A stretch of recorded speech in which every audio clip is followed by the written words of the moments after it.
And Young Buzz. Welcome back to the channel. Today, we're diving deep into something I think every K-pop fan will find super fascinating, the untold pre-debut stories of Twice. Now, you probably know them as the global queens of catchy hooks and unforgettable choreography, but before all the fame, there was a lot of uncertainty, struggle, and even heartbreak behind the scenes. So, sit tight as we unpack the crazy journey that almost never happened, and I want to hear what you think about it along the way.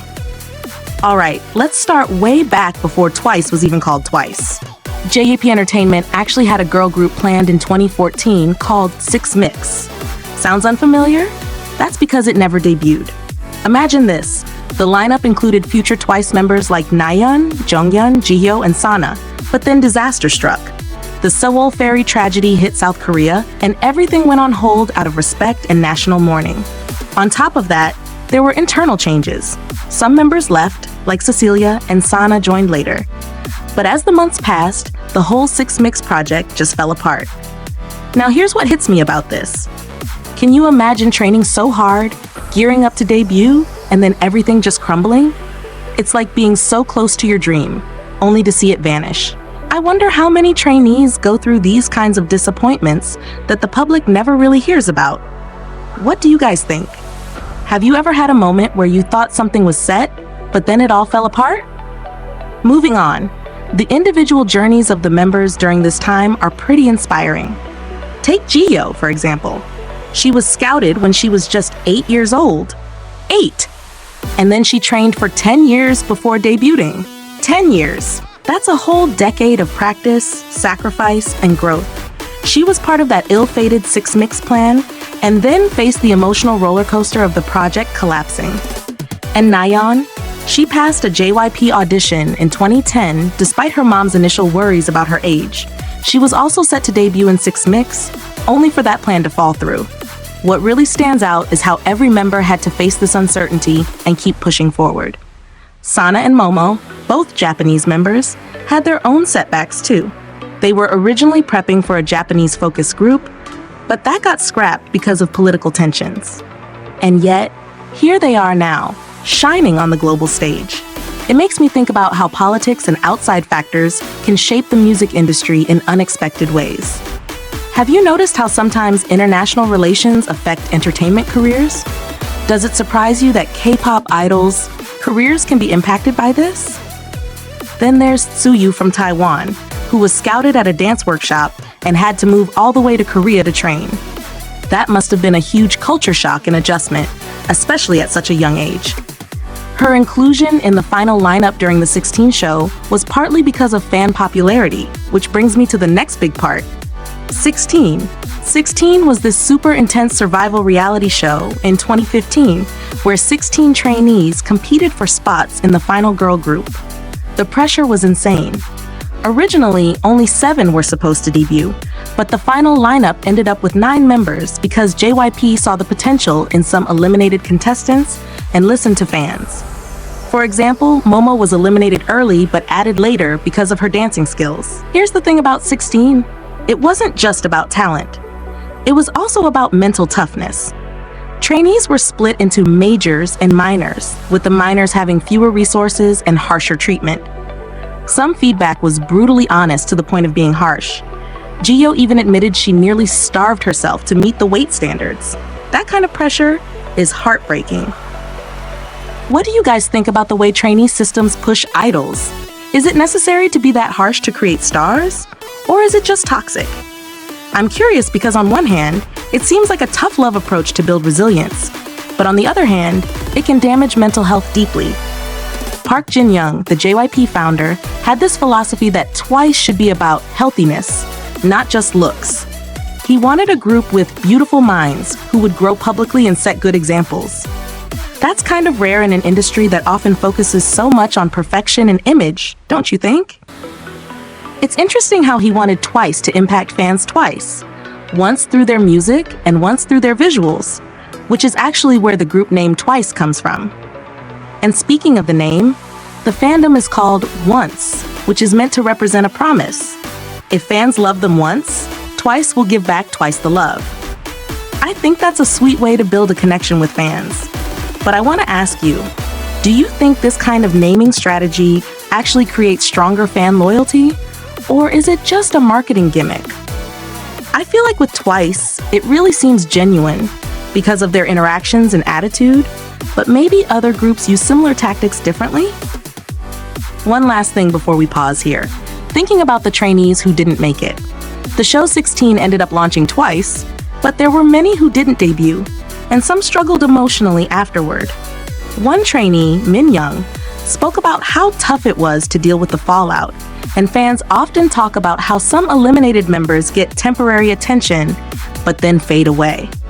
That's a harsh reality in the industry. It makes me wonder how much support systems exist for trainees who don't make it. Should entertainment companies do more to help those trainees? Or is it just part of the business? All right, I'm gonna stop here for now, but we're only halfway through this story. What parts of these pre-debut struggles surprised you the most? Now let's continue unraveling the story behind Twice's rise and why their journey feels so relatable and inspiring to so many. So, after the roller coaster of 16 and the intense selection process, Twice finally debuted with 9 members. But it wasn't just a random lineup. Park Jin-young's decision to add Momo and Suyu despite earlier eliminations showed that sometimes raw talent and fan support can change the game. That's actually pretty cool, because it means the show wasn't completely cut and dry. There was some room for flexibility and recognizing potential beyond just initial judgments. Now, one thing I want to highlight is the psychological toll on the trainees during 16. We talked about the majors and minors system that created a sort of hierarchy where some trainees got better training conditions and others felt left out or less valued. Jiyo's story about almost starving herself is honestly heartbreaking, but also sadly not unique in K-pop trainee stories. This brings up a big question.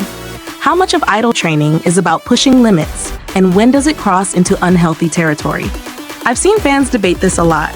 Some argue that the industry's pressure is what builds the incredible stage presence and skills idols have, while others say it's a toxic environment that needs reform. Personally, I think there has to be a balance.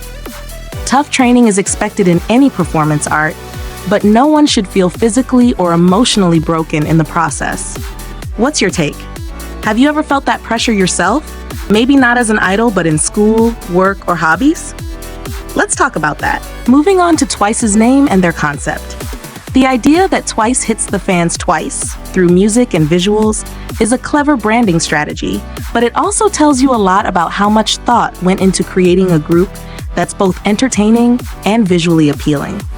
I mean, if you think about it, K-pop is a visual and auditory experience combined. The choreography, the styling, the stage design, it all plays into that impact. But the promise to once, their fandom, to repay love twice over, that creates a bond that's really powerful.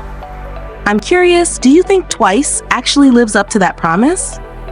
From what we see online and in their content, they seem genuine and affectionate with their fans, but sometimes fan expectations can get super high. Have you ever felt disappointed by an artist or group not meeting your expectations? Or have you experienced that kind of deep connection like with Once and Twice? Share your stories below. Another thing worth discussing is how some of the eliminated trainees from 16 ended up fading away, while Twice's members formed an unbreakable bond through those tough times. Nayeon even said their trainee period was like their school, and she was happy in it. It's crazy how hardship can sometimes bring people together so strongly. Do you think that shared struggle is what makes Twice's chemistry on stage so natural and enjoyable? Or do you think it's more about their individual personalities meshing well? I personally feel like when a group goes through real challenges together, it creates something special that fans can sense. What about you? And let's not forget the global aspect of Twice. Members like Sana and Momo from Japan and Suyu from Taiwan brought diversity to the group. Their paths were marked by geopolitical challenges and cultural adjustments, but it only made the group richer and more relatable internationally. How important do you think it is for K-pop groups to include members from different countries? Does it help them connect more with global audiences, Or do you think talent and personality should be the only focus? Lastly, I want to touch on the fact that JYP wanted Twice to represent healthiness and beautiful minds. It's refreshing because in an industry often criticized for promoting unrealistic standards, Twice's image has been about positivity and growth. Do you think this philosophy has influenced the K-pop industry as a whole, or is it more of a unique selling point for Twice? Before we wrap up, here's a question for you. If you were a trainee going through what these girls did, would you keep going despite all the setbacks and pressure? Or would you have quit somewhere along the way? I honestly don't know if I'd have that kind of resilience, so I really admire what they've done. Alright, that's it for today's deep dive into Twice's pre-debut and trainee stories.